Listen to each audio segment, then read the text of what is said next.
السلام علیکم ورحمۃ اللہ وبرکاتہ۔ دو چیزیں بڑی انتہائی سمجھنے والی ہیں کہ زکوٰۃ کس کو دی جائے، کون زکوٰۃ کا حقدار ہے، اور اپنے مال میں سے کس مال کی زکوٰۃ دی جائے۔ یہ باتیں بڑی سمجھنے والی ہیں۔ تو رمضان آ رہا ہے، کچھ لوگ رمضان میں اور کچھ لوگ رمضان سے پہلے زکوٰۃ ادا کرتے ہیں۔ تو یہ بات سمجھانے لگا ہوں کہ کون سے مال سے آپ نے زکوٰۃ دینی۔ اور اللہ کے قرآن سے سمجھتے ہیں۔ اللہ رب العزت فرماتے ہیں لن تنالوا البر حتى تنفقوا مما تحبون۔ اللہ رب العزت کہتے ہیں تم بھلائی کو، نیکی کو، اچھائی کو اس وقت نہیں پا سکتے جب تک تم اپنے مال میں سے اس مال کو نہ خرچ کرو جو تمہیں پسندیدہ ہو، محبوب ہو۔ یعنی معلوم ہوا کہ زکوٰۃ ادا کرنے کے لیے ناقص مال زکوٰۃ کے لیے نہیں دیا جا سکتا، وہ مال زکوٰۃ کے لیے دیا جا سکتا ہے جو اچھا مال ہے۔ دوسری بات کہ زکوٰۃ کس کو دینی ہے، اپنے ہاتھ کی انگلیوں پہ گن لیں 8 قسم کے لوگ ہیں جن کو زکوٰۃ دی جا سکتی ہے۔ وہ کون سے ہیں جن کو زکوٰۃ دی جا سکتی ہے؟ کیونکہ زکوٰۃ اسلام کا اہم ترین رکن ہے، فریضہ ہے، فرض ہے۔ جیسے انسان کو زندہ رہنے کے لیے آکسیجن کا ہونا فرض ہے، ضروری ہے لینا، اس کے لیے سانس کا لینا ضروری ہے، اسی طرح زکوٰۃ ادا کرنا بھی فرض ہے انسان پہ۔ اب رہی بات کہ زکوٰۃ کس کو ادا کرنی ہے۔ اللہ رب العزت کہتے ہیں انما الصدقات للفقراء والمساکین والعاملین علیہا والمعلفۃ قلوبہم وفی الرقاب والغارمین وفی سبیل اللہ وابن السبیل فریضۃ من اللہ۔ اب یہ 8 قسم کے لوگ ہیں جو اس آیت میں اللہ رب العزت نے بتا دیے ہیں۔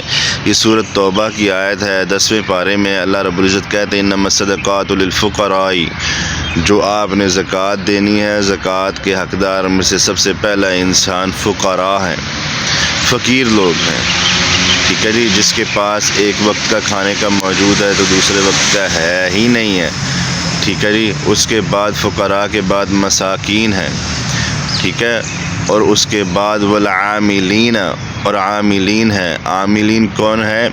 وہ لوگ ہیں جو زکوٰۃ کو اکٹھا کرتے ہیں یا مدارس میں پڑھنے والے بچوں کے لیے چندہ وغیرہ اکٹھا کرتے ہیں، زکوٰۃ اکٹھی کرتے ہیں، آپ ان کو بھی زکوٰۃ دے سکتے ہیں، ان کو عاملین کہتے ہیں۔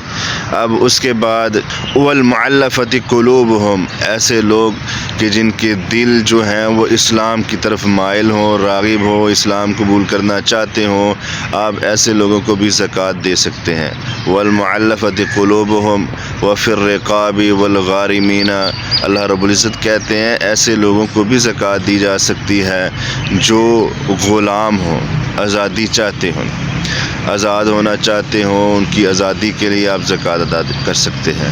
اور اس کے بعد ایسے لوگوں کو بھی زکوٰۃ دے سکتے ہیں جو قرض کے نیچے دبے ہوئے ہیں، انہوں نے اپنا قرض ادا کرنا ہے، قرض ادا کرنے کے لیے ان کو زکوٰۃ دی جا سکتی ہے، کیونکہ دنیا میں رہتے ہوئے قرض کی ادائیگی بہت انتہائی زیادہ ضروری ہے، اہم ہے، کیونکہ جب انسان مر جاتا ہے اس کے مرنے کے بعد اس کی اگر وہ مقروض ہے، قرض ادا کرنے والا ہے، تو اس کی روح کو زمین و آسمان کے درمیان معلق کر دیا جاتا ہے، یعنی لٹکا دیا جاتا ہے، ٹھیک ہے جی۔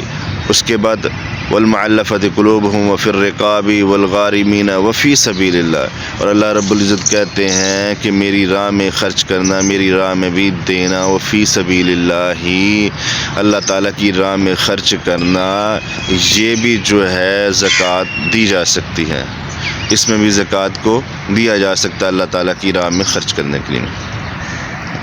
اور ساتھ ہی ساتھ اللہ رب العزت نے کہا ہے وابن السبیل، اور تم ایسے لوگوں کو بھی زکوٰۃ دے سکتے ہو جو مسافر ہیں، یعنی جو مسافرین لوگ ہیں ان کو زکوٰۃ دی جا سکتی ہے، فریضۃ من اللہ، یہ اللہ تعالیٰ کی طرف سے فرض کیا گیا ہے، ٹھیک ہے جی۔ اللہ رب العزت نے زکوٰۃ کے بارے میں بھی بتا دیا کہ اسلام کا اہم ترین رکن بھی ہے، اسے ادا کرنا ضروری ہے صاحب نصاب پر، صاحب حیثیت پر۔ تو یہ بھی اللہ رب العزت نے بتا دیا کہ اب آپ نے زکوٰۃ کس انسان کو دینی ہے، کس پہ فرض ہے لینا اور کس کو دی جا سکتی ہے۔ یہ 8 قسم کے لوگ ہیں جو میں نے آپ کو بتا دیے ہیں، ان کو زکوٰۃ آپ دے سکتے ہیں۔ بغیر کسی ہچکچاہٹ کے اور پریشانی کے آپ کی زکوٰۃ اللہ رب العزت کی بارگاہ میں قبول و منظور ہو جائے گی، بشرطے کہ ایک شرط ضروری ہے کہ آپ کا مال رزق حلال کا ہو اور آپ کا پسندیدہ مال ہو، ناقص مال نہ ہو، ناقص چیز نہ ہو۔ اللہ رب العزت ایسی ناقص چیز کی اور حرام مال کی زکوٰۃ قبول نہیں فرماتے۔